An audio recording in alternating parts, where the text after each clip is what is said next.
we are focused on community property basics, a heavily tested topic on the Texas real estate exam. Texas is a community property state, meaning the law presumes that all property acquired by either spouse during a marriage is owned equally by both. It makes no difference whose name is on the title or whose earnings paid for the asset. If it was acquired after the wedding, it is presumed to be community property. The exam will test your understanding of this core presumption through various scenarios. The burden of proof to overcome this presumption is significant, falling entirely on the spouse who claims an asset is their separate property. They must provide clear and convincing evidence, which is a higher legal standard than in most civil cases. So what qualifies as separate property? The exam will require you to know the specific exceptions. Separate property includes anything owned or claimed by a spouse before the marriage.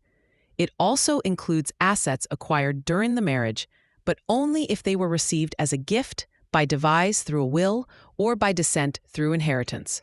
A classic exam trap involves the income generated from separate property. Imagine a spouse owns a rental building before the marriage. The building is separate property. However, the rental income earned from that building during the marriage is considered community property. The exam loves to present questions where that community rental income is used to buy another asset, trying to trick you into thinking the new asset is separate. It is not. It's community property because it was bought with community funds. Let's consider an exam-style question. A couple marries in 2020. In 2022, one spouse uses their salary to purchase a vacation home, and the deed is titled solely in their name. If they divorce, who owns the home? The answer is that it's community property. The salary, earned during the marriage, is community property, and therefore anything purchased with it is also community property. The fact that the title is only in one name is a common distractor and is legally irrelevant in determining its character. This is based on the inception of title rule, where the character of the property is determined when it is acquired. Another trap is commingling.